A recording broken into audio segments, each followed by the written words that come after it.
But speaking of the working and stuff, working aspect.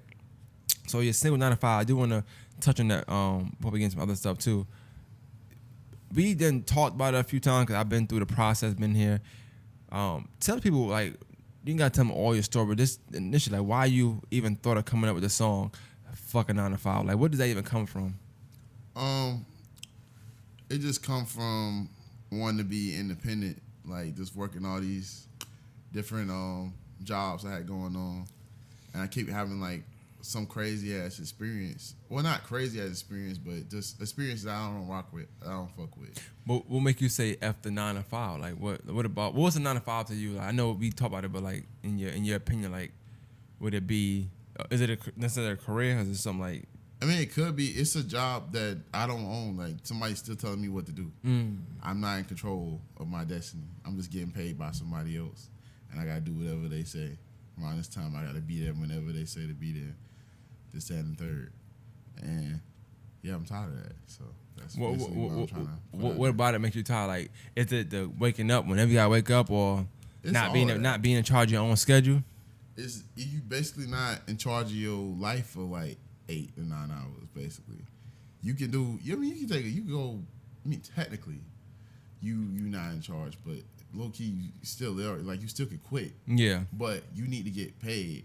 So in order to get that money, you are not in charge. You know what I'm saying? You got somebody else controlling you for 8, 9 hours besides the lunch. And that's the only time period. And you just doing what somebody else wants you to do. When you're creative or you got something else going, you really could be doing something else. You could really be out there living life. You know what I'm saying? Or making even more money. You know what I'm saying? Then $12 an hour. $12 an hour. You there for 8 hours. You give or take, yeah. What? $72, $81 probably a day.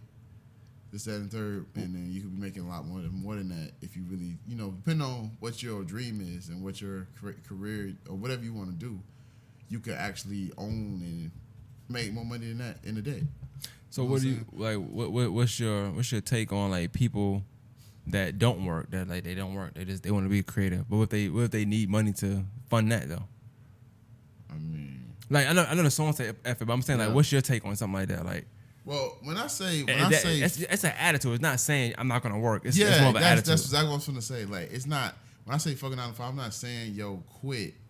Like, quit your job. So tell it to the camera. Don't tell it to me. When I say fucking 9 to 5, I'm not saying you can't work a 9 to 5 or you need to quit your 9 to 5 right there and then, and you know what I'm saying, go home this and third. Because I know some people ain't built like that. Some people don't like, you know what I'm saying, not talking shit, but like some people not built like that. Some people don't have the mindset to be like their own boss and shit. Some people like to be told what to do, or they like to have somebody else handle that shit for them. So a 9 to 5 is, for some people.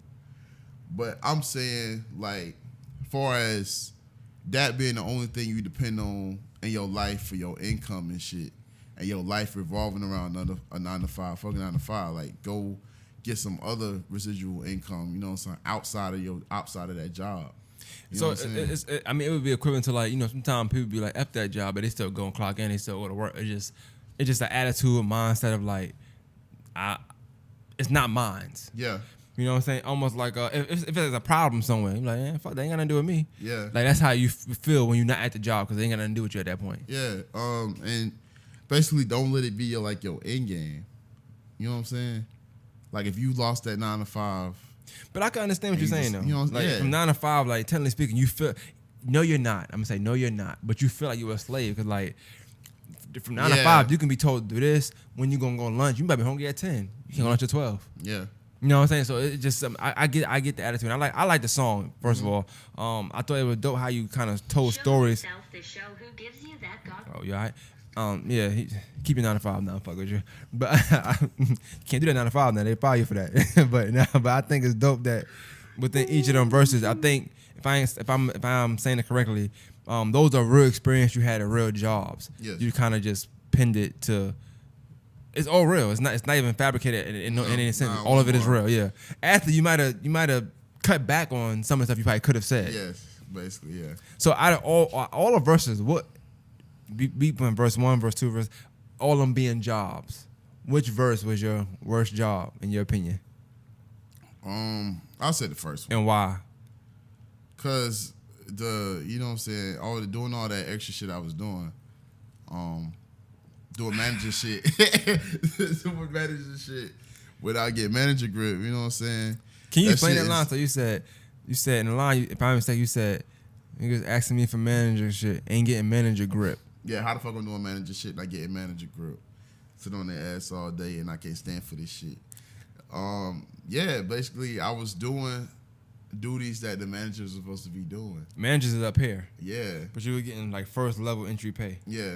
I'm getting $7.25. And they sitting down, just sitting. Like they like, yo, Juan here today? Yeah, they cooling. They back there eating Burger King and shit on their phone. They up top and shit. And you up there sweating. Yes. Not taking lunch. Hiding in the bathroom. Yes. All that. Me. But do you think do you think your experience, do you think that it's dope that you had these experiences so you can have the attitude? Because some people like me, I don't have an experience where I feel like I was quote unquote used. Mm-hmm. So I also don't have an F or 9 to 5 attitude. I just, I'll get it by any means pretty much type deal. But do you think that your experience with how you worked and work in certain places like led you to have that kind of attitude towards corporate America? Yes, definitely. Like it shaped me to, not want to depend on it and get my own thing. Cause it's like, yeah, I'm tired of this, but it's like, damn, I gotta do it. I still gotta go in there. So it was like, I need to get something else going. So if I don't feel like doing it, I don't feel like going to 9 to 5, I don't feel like listening to what this person said, I could just go do whatever I feel like doing personally. Well, I'm glad you said that. Because life's short. I didn't send you this question, but I have a question for you. Mm-hmm. In a perfect world, what would Juan do to say fucking 9 to 5 in a perfect world? Just music. What would you do? Like everybody do music. There's a lot of niggas doing music. They ain't doing nothing. So like, I want to know, like, in a perfect world, what would you be doing? I need to know numbers, all this stuff. Like, what you gonna be doing to have you say F 9 to 5? What would you be doing in place of that? Well, selling these beats, doing features, going on tour when everything opened up for real. But yeah, going on tour, selling beats, doing merch, directing videos. Shit, probably doing photography, fucking editing videos, shit. So just cover art, all things like media kind of related. You want to do media, art, and media, all of that. But how long in life did you want to do stuff like this? Like, when did this come? It started early on. When I was like 7. When I was like 7, I wrote like my first rap. You remember it? No, I don't remember it. But this nigga. I remember was I wrote my first rap, and my name was JSG, which is my initials. Okay. And then for the S, it was a $, so it was J$G. And I ain't want nobody to see it. I wound up balling it up, putting it in trash and shit. And then I didn't like write my next rap until like later on when I got in middle school. And shit. I always wanted to do it, just like I didn't know how. What made you not want to try to go to a school like for arts then, like Davidson or? I mean, I wanted to, but then I wanted to be one of my friends. That was from You wanted to do a hood rat thing with your friends. I got you. Yeah. I wanted to be with my friends, and none of my friends was going to Davidson. It's all good. It's all good, bro. It's all good. I played trombone too. I didn't know that. Yeah. You can play it still? Yeah, I still could. You might want to get Karen, go to the band, man. Go downtown every Sunday. I heard it's popping downtown now, man. I ain't ready for that, man. Candlelight Jazz, they say it's popping right now, bro. I heard, man. Nah, people been actually tagging me saying you need to come. But I can't come to places where like it's crowded now, cause what I'm gonna do there now? Mm-hmm. I don't like people like that, man. Mm-hmm. COVID, you ain't got that. But shout out to Karen Gordon, all y'all good people over there. Urban Pro Weekly.